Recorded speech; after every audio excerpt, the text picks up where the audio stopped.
வணக்கம் மக்களே.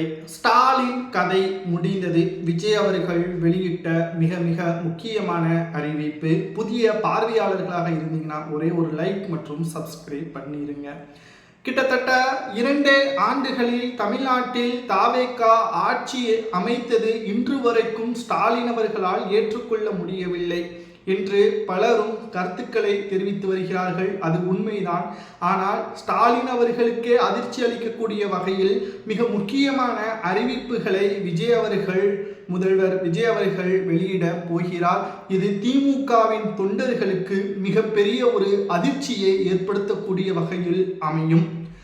முதல் சட்டமன்ற கூட்டத்தொடர் விஜய் அவர்கள் சட்டமன்றத்தில் பட்ஜெட் தாக்கலின் பொழுது வெள்ளை அறிக்கையை வெளியிடுவார் என்ற தகவல் தற்பொழுது கிடைக்கப்பெற்றுள்ளது.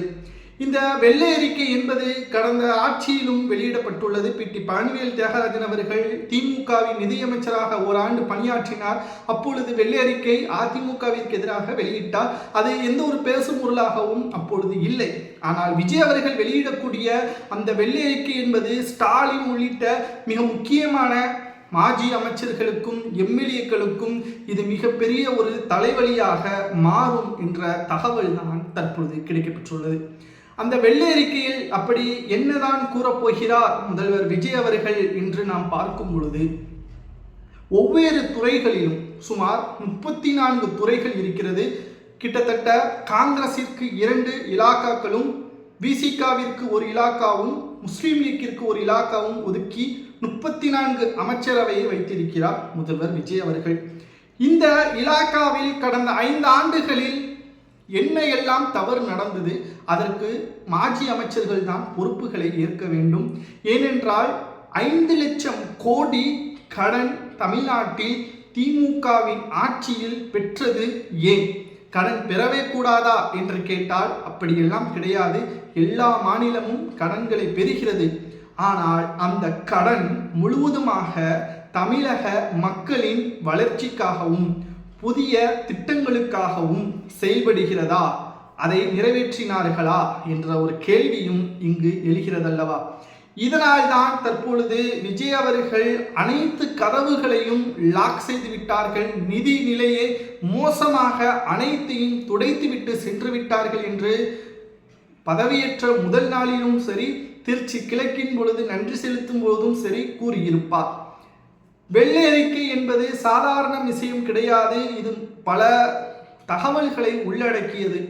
இதனால் மீண்டும் திமுக ஆட்சிக்கு வர முடியாத ஒரு சூழலையும், அதேபோல் எதிர்க்கட்சி அந்தஸ்தை கூட அடுத்தடுத்த தேர்தல்களில் இழக்க நேரிடும்.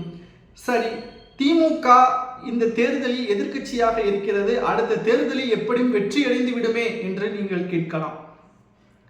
திமுக இதுவரைக்கும் தனித்து போட்டியிட்டது கிடையாது.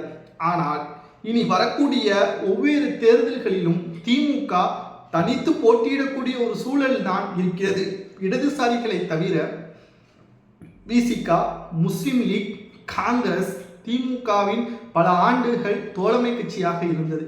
ஆனால் இப்பொழுது கூட்டணிக்கு வந்துவிட்டார்கள். அமைச்சரவையிலும் இடம்பெற்று விட்டார்கள். பல்வேறு கருத்துக்களை முஸ்லிம் லீக் கட்சியின் தலைவர் காதர் மொஹிதீன் உள்ளிட்ட பலரும் ஸ்டாலினுக்கு எதிராக கருத்துக்களையும் பதிவு செய்கிறார்கள்.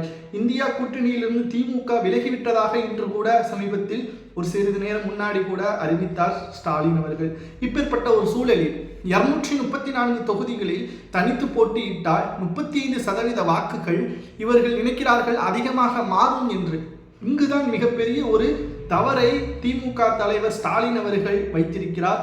ஏனென்றால் அண்ணாமலை அவர்கள் பாஜகவின் ராஜினாமா செய்துவிட்டு புதிய கட்சியையும் தொடங்கிறார். இதன் நோக்கம் இளைஞர்களை மையப்படுத்தி இந்த கட்சி இருக்கும் என்பதையும் அவர் தெரியப்படுத்தியிருக்கிறார். ரகசியமாக தகவல்களும் கிடைக்கப்பெற்றுள்ளது. இப்பொழுது திமுக தனித்து போட்டியிட்டால், தோல்வி அடைந்தால் எதிர்க்கட்சி அந்தஸ்தை கூட இழப்பது கடினம்தான் என்றும், எதிர்வரக்கூடிய அரசியல் காலகட்டத்தில் ஸ்டாலின் கதையை முடிந்துவிடும் என்ற சமூக வலைதளங்களில் பலரும் கருத்துக்களை கூறி வருகிறார்கள். மக்களாகிய நீங்கள் தான் கூற வேண்டும். 30 நாட்கள், சரியாக இன்றுடன் 30 நாட்கள் முதல்வராக விஜய் அவர்களது ஆட்சி நடைபெற்று கொண்டிருக்கிறது. இந்த 30 நாட்கள் ஆட்சியை வைத்து மட்டும் நாம் இடைவிடக்கூடாது. ஏனென்றால் அதிகபட்சமாக ஒரு 6 மாதங்களாவது தேவைப்படுகிறது. அதற்காக தவறுகள் நடந்தால் அதை சுட்டிக்காட்ட வேண்டாமா என்று கேட்டால் கண்டிப்பாக சுட்டிக்காட்ட வேண்டும். தவறுகளை திருத்திக் கொள்வதற்கான ஒரு சூழலையும் மக்களும் எதிர்க்கட்சியும் கேள்விகளை கேட்க வேண்டும் தான்.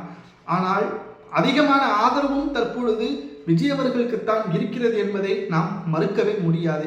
எதிர்வரக்கூடிய காலத்தில் திமுக ஆட்சி அமைக்குமா என்பதை மக்களாகிய நீங்களே கமெண்ட் வாயிலாக கூறுங்கள். இந்த வீடியோவில் ஏதேனும் தவறுகள் இருந்தால் அதையும் கமெண்ட் வாயிலாக கூறுங்கள். நாம் திருத்திக் கொள்வோம் அடுத்த வீடியோவில். நன்றி, வணக்கம்.